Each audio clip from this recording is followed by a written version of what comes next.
Welcome to Drink Beer, Think Beer, the podcast that gets to the bottom of every pint. I'm John Hall. The recent news about Anchor Brewing pulling back its distribution to just California and then discontinuing our special ale, its Christmas offering, had me thinking about the brewery's place in history and its impact. Scott Ungermann, the former brewmaster of Anchor, is here to talk about all of that and more. But first, please go visit allaboutbeer.com. There you can find original articles, reviews, news, insights, and podcasts. You can listen to shows like Beer Travelers, Brewer to Brewer, and the All About Beer podcast simply by searching All About Beer wherever you listen to shows. This show and all of the work we do is supported by you. Please go visit patreon.com/allaboutbeer. Few bucks goes a long way to help keep the content fresh and to fund writers, photographers, creators, and editors. And if you'd like to learn more about advertising on this show, on allaboutbeer.com, or any of our podcasts, you can just email info@allaboutbeer.com. A few weeks ago, Dave Infante of the excellent Fingers newsletter broke the news that broke hearts. Anchor Brewing, the venerable San Francisco brewery and the makers of steam beer, and it's now owned by Sapporo, we're pulling back its distribution to focus solely on California, which was already its biggest market. And it also announced that it'd be discontinuing its annual Christmas tradition beer, Our Special Ale. Our Special Ale has always been a bizarre beer, wrote my colleague Andy Crouch on All About Beer. It was never particularly popular, he says, but it had tradition, pedigree, history, and therefore loomed large in American craft beer. It's a loss, and in a eulogy of sorts, Scott Ungermann, who was the brewmaster and the vice president of production of Anchor from 2014 until 2020, is here to talk about his relationship with the brewery and that particular beer. Anchor's always been part of his beer DNA. A tour of the brewery when he was in college inspired a homebrewing hobby, which led to a degree from the University of California, Davis, and then a long career with Anheuser-Busch, including a stretch at its Newark, New Jersey facility, before a chance conversation and a long simmering desire brought him to the top beer job at Anchor. Here's our conversation. So you spent a good amount of your career at a brewery that I am intimately familiar with solely by sight. And that's the AB facility in Newark across from the airport over there on routes 1 and 9. And I know that you had a great amount of time in Jersey and then at other AB facilities before going to Anchor. And I wonder what was the appeal for you to go from a large global brewery to, I mean, let's be honest, a small regional craft with a national distribution. But, you know, I mean, they strike me as two very, very different businesses.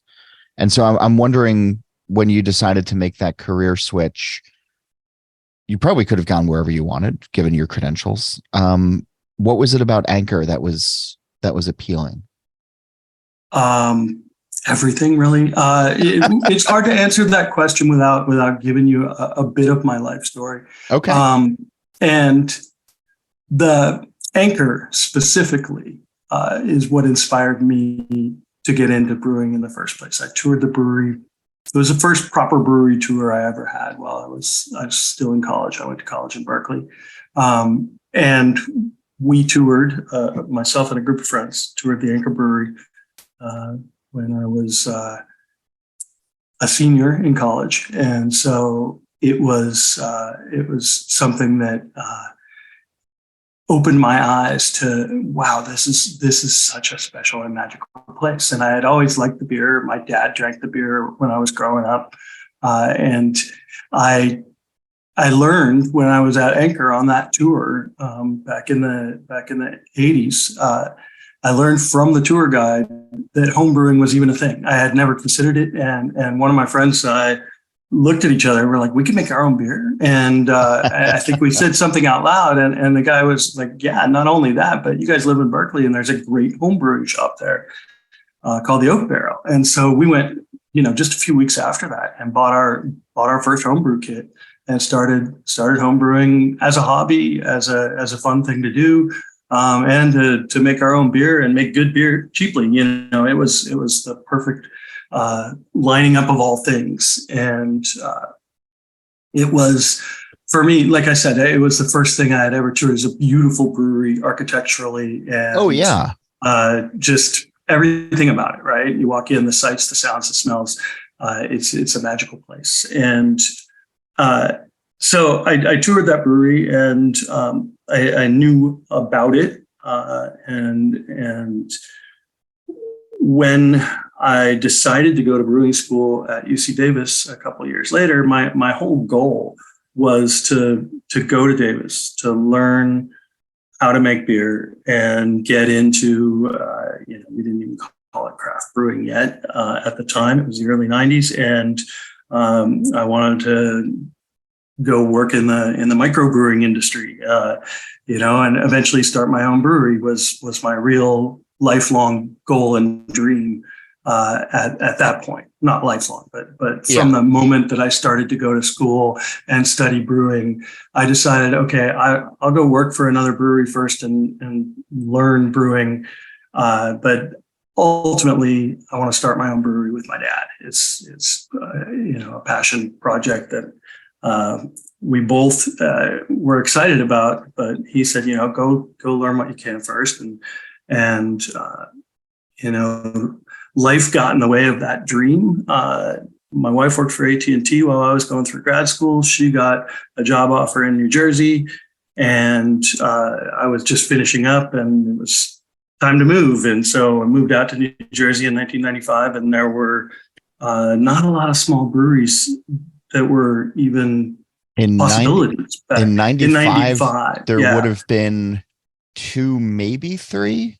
Yeah, and there were some, and they were very, very small. Very small, and a couple of my buddies got jobs. People who studied in there was the Tim Yarrington went to, is it Long Branch?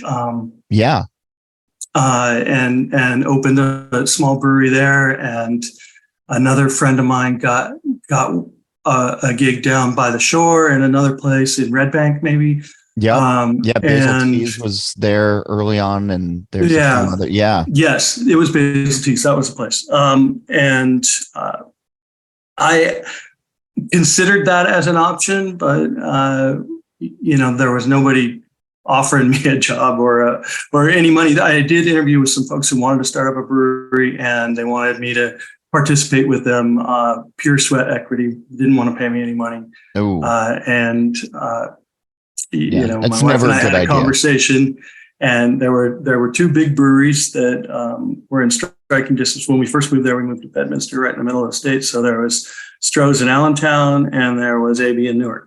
And I interviewed at both of those places, and AB offered me a job, and I decided, okay, I'm going to do this for a couple of years, and then I'll go live my dream, right? And a couple of years turned into a whole career, 18 years with AB at 4 different breweries, and eventually brewmaster. And, at AB, I felt like I had topped out at brewmaster. Anything that was a promotion at that point would lead back to St. Louis. We had already lived in St. Louis, and we were lucky enough to get moved back to California, which is where we're both from. And I started thinking about looking for a job in 2014.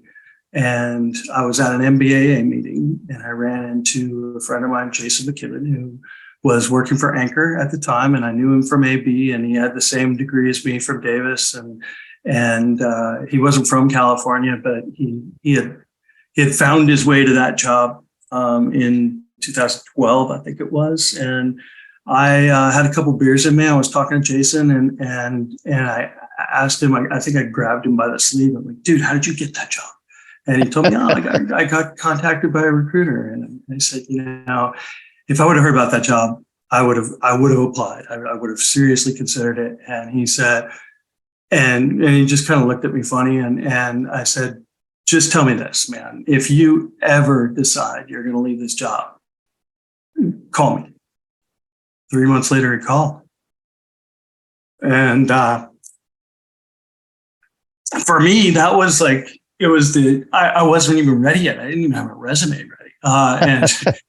And so I had to jump right in and pull my resume together and contact his boss at the time, Keith Greger, who had bought the brewery from Fritz. And Keith and I had a brief chat on the phone and an interview the next week. And, a week later, I had a job offer. It was just bang, bang, bang. And for me, it was full circle. And it was exactly where I wanted to be and when I wanted to be there. And that started in 2014.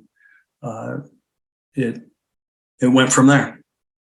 I imagine that there, at an 18-year career with AB, where you have access to anything and everything that a brewer could ever want, and you're applying real brewing science, and you are making beers that are known throughout the world, and part of a proud brewing tradition. I remember the first time that I visited Anchor, I was like, wow, this is really cool. And then it's also like, wow, this is really old. And this is from another era. With some modern touches. Was there culture shock going from AB to Anchor? You were obviously excited to do it, but were there things that you weren't prepared for? Yeah, certainly. And culture shock, not so much with the process, because there are a striking number of similarities. And Fritz set up that brewery with, it is primitive brewing technology. It was a 1950s brew house, all manual throughout. And, the open fermenters, all manual. They're hand cleaning everything. But you get downstairs and there was some fairly modern technology for the time. Fritz put in flash pasteurization before many people were doing that. He had a centrifuge in the filtration room. Anchor was using centrifuges or separators, as AB calls them, before AB was. And the process of krausening, something that AB does to make Budweiser, something that Anchor does to make Anchor Steam, an old school German technique that really does work. And the fundamentals of the brewing process were the same. I'd say the culture shock, the biggest culture shock, was on the safety culture and the quality culture. Safety culture in that there was none. And quality culture in that strikingly little true QA was being done when I got there, and strikingly little sensory analysis. People were tasting beer in the cellar, and saying, yeah, good to go, rather than a formal process and that's the way it is at many small breweries, and certainly the way it was, from the time that Fritz took over Anchor in 65 and all the way through until 2014. Like certain things just didn't change, and it was really kind of a cowboy culture in safety. And there were a lot of people getting hurt in not major injuries, but still it just was much more of an occurrence. I left AB at Fairfield, where we were coming close to a year of zero injuries at a brewery where hundreds of people work. Right. And then I come into Anchor and 3 people get hurt in the first 3 months. And it's, we had to, the things I saw that people were doing, taking unnecessary risks and not following proper procedures, not because they were breaking rules, just because there were none. Yeah. The procedures weren't in place. So the biggest culture shock in going from a large corporate brewery, if you will, at Anheuser-Busch, and coming into a small privately owned brewery was definitely the lack of a safety culture, and quality was very important, but there were just no rules and no precedents. Yeah. So you had to kind of get to work to bring that expertise that you had into the brew house at Anchor. Yeah, and develop a culture where people cared about it and saw it as something that was important and integral to what they were doing. Yeah. What about the beers? Was there anything that surprised you when you got into the brew house? And you've obviously been tasting them your whole life, but now that you're intimately involved in the making of them, the production of them. Yeah. So coming in, I had a really deep and long connection with steam beer, with Anchor steam beer. I've been drinking it since I was in college, and probably before that. I knew of the Christmas ale, and I loved the Porter and Liberty Ale. And there were a couple of new things that Anchor had come out with.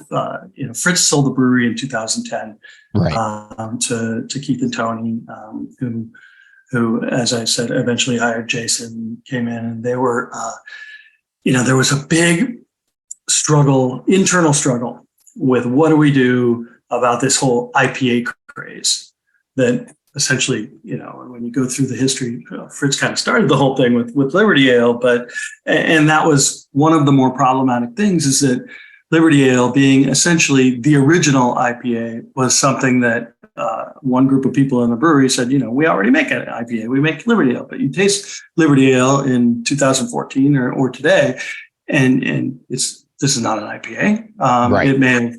It may have brought back the style and blazed the trail for many other beers, but what was adventurous and way out there in 1975, rather pedestrian by current standards, right? Sure. And a single hop, that is a beautiful hop, Cascade, but none of the newer hops and hopped at roughly a half a pound per barrel. It just didn't pop the way a newer IPA did, the way everybody else was making IPA at the time.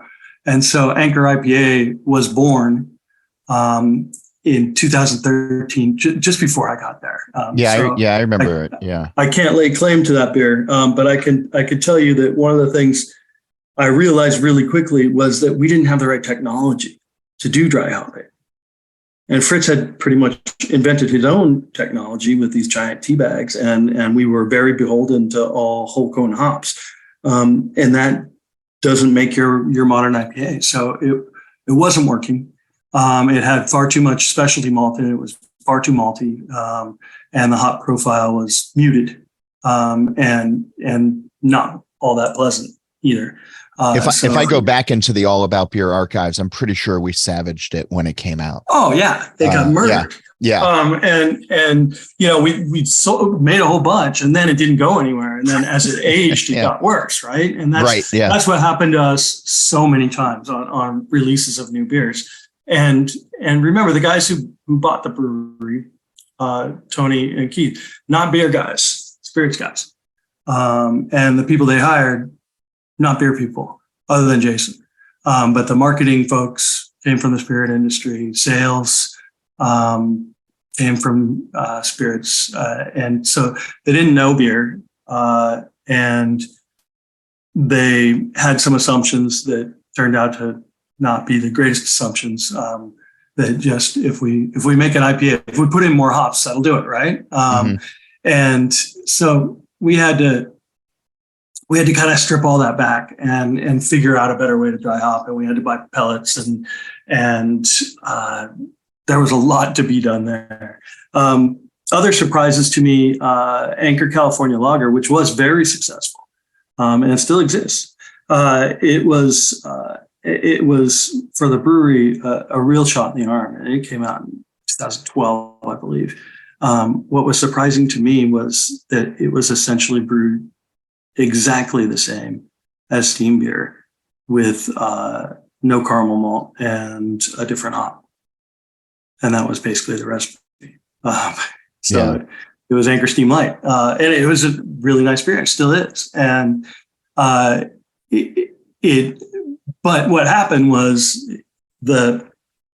where there was a dearth of craft lagers, they just kept popping up. And people started making Pilsners and Helles and various other lager styles. And it kind of got lost in a sea of lager. So those are probably my two biggest surprises and biggest challenges. Yeah. It's also tough for older established breweries to appeal to a new generation.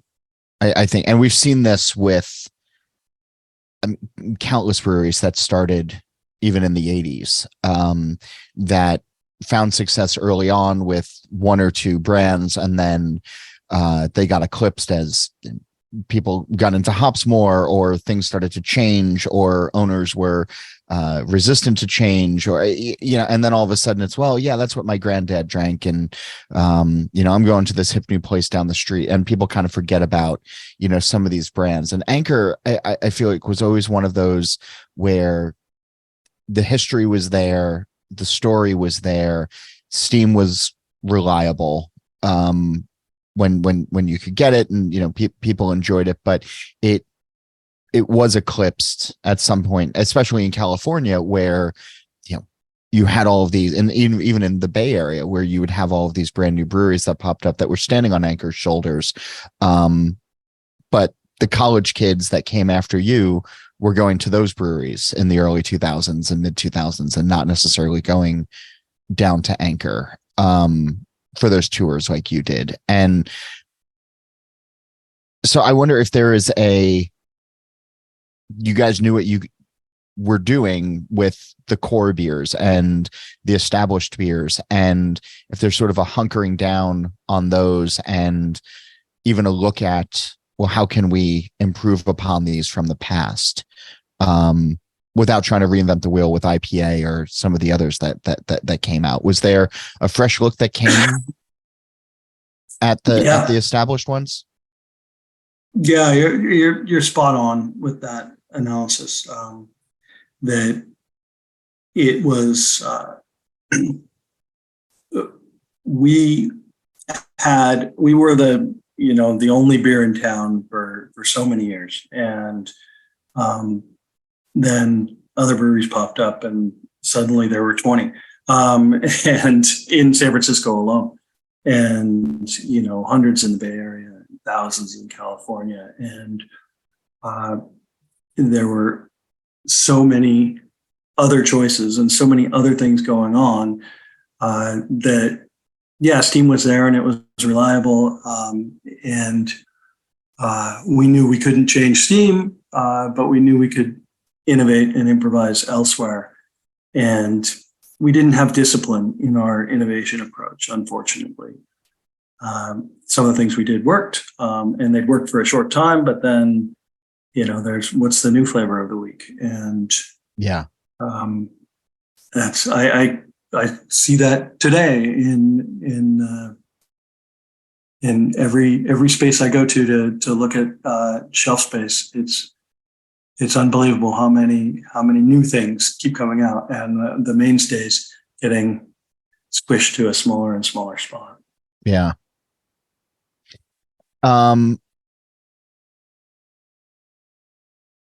There's obviously been news recently of the brewery pulling back its footprint and seemingly discontinuing Christmas Ale, our special ale. Where does Anchor stand in beer history today, in your mind? I mean, obviously, it has cemented itself as Randy Mosher's called it the first craft brewery. I think it was a seminal brewery for so many people, and there's no erasing that history. But where do you see Anchor today in the beer world, or when you left a couple of years ago? How did you feel it was when you walked out the door? Regional, historically important, obviously, and Fritz Maytag, that part of the story is the historical importance of what Fritz did, what Fritz created in San Francisco, and how far it spread. I was lucky enough to be able to travel quite a bit with the brewery and preach the gospel of Fritz Maytag and Anchor Brewing. And the story never goes away, right? What he did was revolutionary in the beer world. And when everybody else was zigging, he was zagging. The golden lagers taking over the world. Fritz decides, I'm going to make a darker beer, and I'm going to add more hops. Right. And I'm going to, bring it in this iconic little bottle, and I'm not going to change certain things about it. I'm going to stay pure and true to what I do. And then, it expanded to nationwide and international, and unfortunately just got a little too big for what it is. And the reason I say that is, beer doesn't age well, right? And right. It doesn't travel well. And the further afield you go, the harder it is to keep your beer fresh. And it suffered. When I traveled and I drank steam in various places. I drank steam in Florida and New York and London and Paris. And boy, it was ragged sometimes. And some of the other beers even more so. Porter traveled the best. But porter's its own little thing, and it's never gonna be huge. And so when you look at how big we got, and at the top we were 150,000, 156,000, I think was our biggest year. Wow. First year. Wow. I didn't realize it was that big. I always thought you guys were somewhere in the 30s for some reason. No, it was 56,000. My goodness. Okay. 156,000 in 2014, my first year there. And then we dropped down to like 130 something in 15. And then it's settled out well below 100. And I don't know where they're at today, but you're probably closer to correct with 30 something. I bet it's more than 50. But anyway, it's a small regional brewery, and it kind of needs to live in that space. In today's beer marketplace, the imagining that you can find steam in every town in America just doesn't make sense anymore. Right.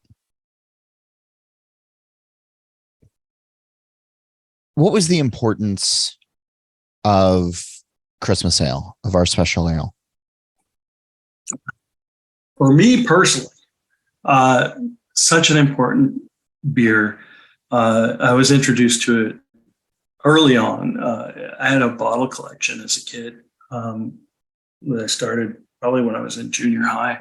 My dad loved to go to the bottle shop and buy interesting beers and bring them home, and he'd always give me a little sip, and I'd keep the interesting ones. And every year that Christmas ale came out, he would always go buy a 6-pack, and I tasted it and found it interesting. Always, somewhat different. Love the fact that it had a different tree on it each year. And so I collected those bottles, and I had every year from, I had 77, but not 78. And then 79 was the first one that I got from my dad, and the rest all the way through. And so I had every one of those bottles. Unfortunately, most of them were drank and weren't kept full. We didn't really do verticals back then. I remember in that tour that I took in the 80s, the 86 Christmas ale they still had from the previous year, and we bought a case of it My buddies and I, and took it back to Berkeley and drank most of it. I kept one of those full bottles along with, along with the rest of them. And when I went off to college, my stepmother decided to redecorate my room, and she told me. Luckily she called me and asked me. She said, I want to get rid of all these bottles in your room and recycle them. Are there any you'd like to keep? And I thought about it for a moment. I said, just the Christmas sales. Keep those. And she did. That's luckily wonderful that she asked. Yeah. Yeah, it's wonderful that she asked. And considering the overall relationship. Anyway, I kept those bottles, and I actually moved them with me to Davis and to New Jersey and back again to Davis. And then when I came to the brewery, my office wasn't all that decorated. I said, I'm going to bring my Christmas sets in here. And I lined them up on the windowsill in the office that I was in when I first moved there. And they're still there today. Those bottles that I collected as a kid. So that's how closely connected I am to Christmas Ale, to the story of Christmas Ale, right? And the new tree each year, and the little words on the neck label that Dave Burkhart works so cleverly to cast on there. It was just, Christmas Ale is a very special part of the Anchor history. And when I got there in 2014, I came in March, and it was just our second new beer meeting in April of that year, where somebody brought up the topic of Christmas Ale. Said, hey, we got to start talking about Christmas Ale, because we got to get going on what ingredients we're going to put in, and we need to brew a test batch. And I was like, wow, it's only April. This is amazing. And so that first year, I came in and I really just watched and learned. And Mark Carpenter was still there at the time, and driving that process. And Mark, I have to shout out to Mark Carpenter. What a great mentor he was to me when I first came to Anchor. That he stuck around for the first year, and he was just a part-time brewmaster emeritus kind of guy, but he taught me a lot. And one of the things he taught me was a Christmas Ale. What a special experience it is, and how important it is to get it right.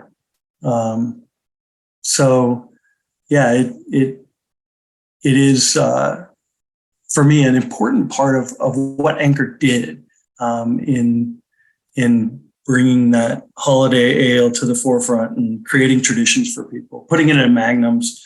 How much of a pain in the ass that was, still worth it once you had that finished product of being able to bring a magnum of Christmas ale to a party or to a dinner was for me a very special feeling.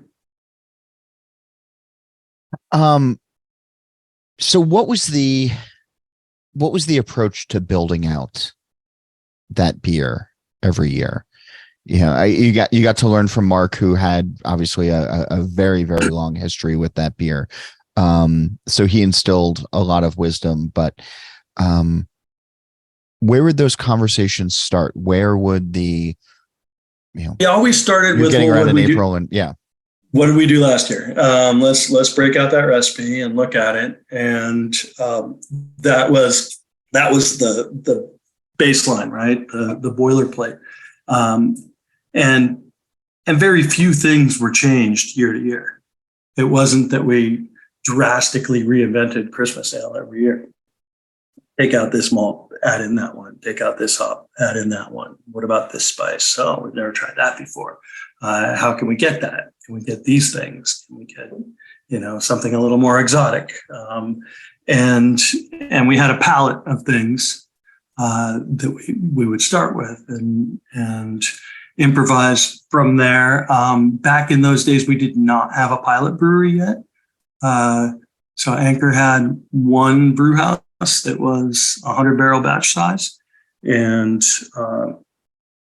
it was my first year there that we got a little Sabco pilot brewery that we put under the brew house, and we're able to, for the first time in 2015, brew some pilot test batches on a small level. But prior to that, it was just go make 100 barrels, and let's taste it, and then we can make some other.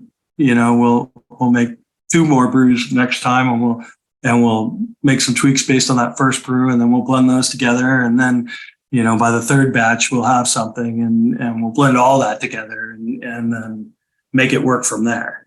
That sounds like just such like early micro brewing of absolutely. Yeah.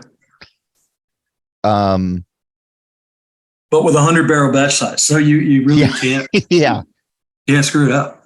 Yeah. And we eventually we got the Sabco Brew Magic, which got familiar with that. I mean, it's basically a homebrew setup, a really nice homebrew setup made out of kegs, 10-gallon batch size. And then we put in a pilot brewery in across the street when we built Public Taps out in 2017. I remember that. Yeah. Prior to that, we had nothing.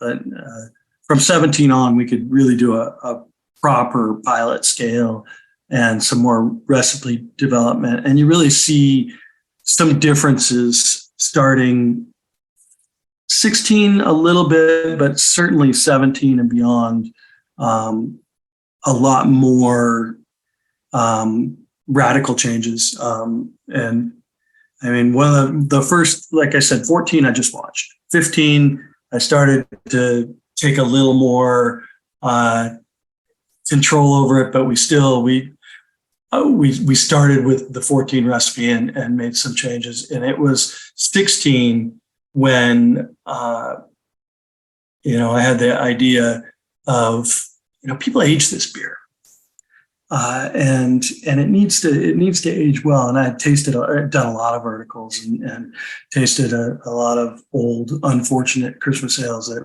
really didn't survive the test of time, but some did. But one of the things that I knew inherently was that this beer should not be 5.5% alcohol. Yeah, it had been for its whole life, from the 70s up through 2015. And 16, we took it up to 6.5% ABV. And that changed it more dramatically than any other change before. And then, can I ask you about that really quick though? Because that was always the big conundrum to me. And I remember when that shift happened, because I was always sort of amazed when I would go to somebody's house around the holidays and it's like, oh yeah, I had this Anchor Christmas from, 6 years ago. And we'd open it up and it's like, God, why didn't you drink this fresh? Like this did not age well. And it was never really designed to age well, was it? No, it was the customer who decided to age it. Certainly not the brewery. Yeah. But you realized that this was happening and wanted to address that. Yes, specifically. Yeah. Yep. And I think it does. I think it ages better at 6.5%, 7%. I still think aging beer is somewhat of a silly thing to do, but people do it anyway, and you might as well try to make it so that it's at least somewhat pleasant.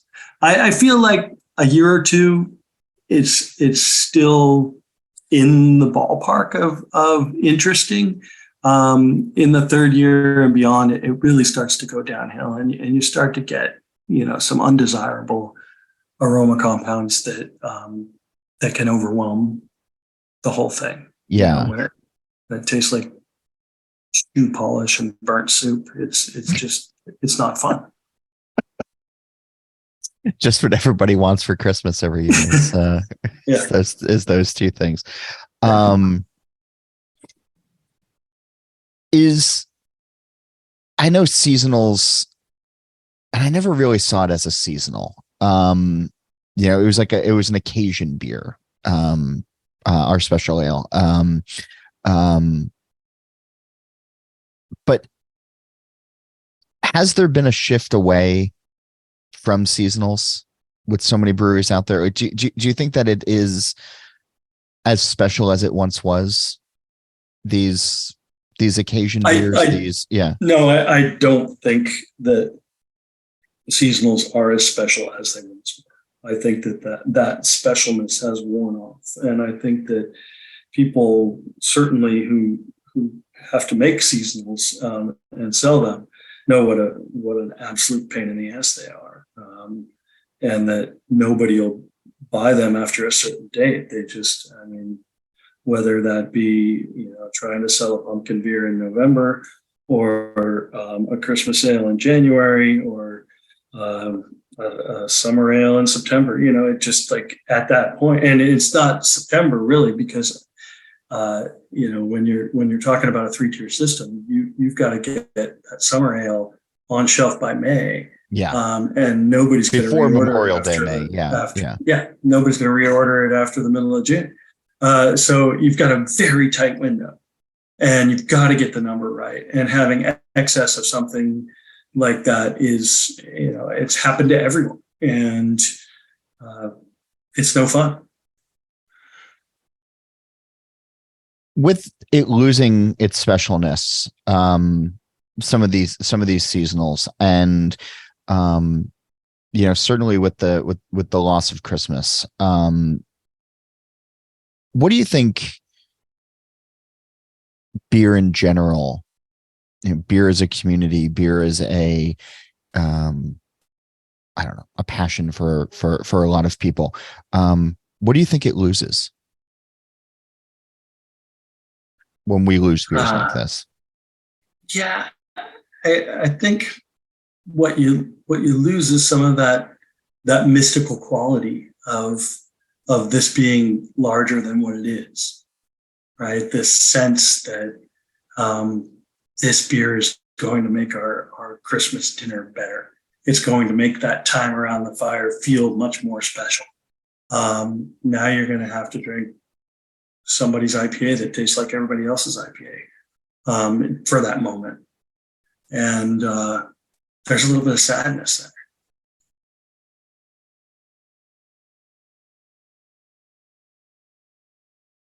Do you have, of the years that you had your hand in Christmas, or having tasted most of them, is there a year that sticks out in your mind as one that just felt a little bit more special than others? And maybe it was who you were drinking it with and where you were drinking it and all of that, but was there, with that long history and with your relationship with that beer going back as long as it did, is there a year that you look at with particular fondness? Yeah, I think it's that 2016, because it was the first year that I kind of took full responsibility for it, and made the biggest change. And I look at the the tasting notes from it, and I know I wrote them, and I know I ran up, and I see this. I actually have it up right now, and as I say, it's a deep mahogany brown with a creamy tan head and boasts of aromas of fruitcake, molasses, and fresh cut wood. I got my ass kicked for saying it tastes like fruitcake. Nobody wanted that. They're like, "What are you talking about, man? You can't do that." And I said, I'm going to make you a fruitcake so that you understand what real fruitcake is and how delicious it is when you do it right. And so I did. I made a fruitcake that year, and I shared it with I forget who it was. Maybe it was even Mark, but somebody who told me, people have been telling us fruitcake for years. We hate fruitcake, and so there was an anti-fruitcake a contentious conversation that I got myself in, and I went and made a damn fruitcake, like a 2-month fruitcake process too, where you age the fruit in booze and really, base the damn thing, and it's a sensory explosion of beauty is what this fruitcake is, and that's what I'm talking about. But to say that along with the beer, and then we did a beer and fruitcake pairing, and it was magical. spiced chocolate, nuts, roasted caramel. Yeah. No, it was always a beer that I looked forward to, and I feel like so many others, when that news broke, that sense of loss, that sense of disappointment, that came well before the holidays. I learned in a text from my brother. My brother still works at the brewery, and he's a tour guide and a bartender there, and now doing events. But his text saying they killed Christmas was especially like disheartening. And it is hard. It's hard. Change is hard. And moving on. One thing I have heard though is that I know for certain it's already been said that there will be Christmas sale this year at Public Tap, but I've also heard that there's a possibility of some of it getting canned. So okay. Well, yeah, don't count it out. Not dead yet. Yeah. Scott, I've been asking folks on the show for quite a while now, the green door question. And the premise is, there's a television show called The Good Place. And in the final season, they introduce a concept of a green door that the characters can walk through and be wherever they want, doing whatever they want with whoever they want to be with. And so if we had a green door on our plane of existence and you could walk through it when this conversation ended, and you could be in any pub or any brewery anywhere in the world, where would you want to go? Who would you want to be with? And what would you like to be drinking? Any pub or brewery in the world. Always a difficult question to answer. The first thing I thought of is the Green Door is actually, there's a pub in Chicago called the Green Door. Right? Yeah, it's come up a couple of times. And they serve Anchor there. But no, that's not where I want to. I have been there. But I'd have to say that my best beer drinking experience, and to go revisit my good friend Roland Bittel at the Augustiner Brewery in München,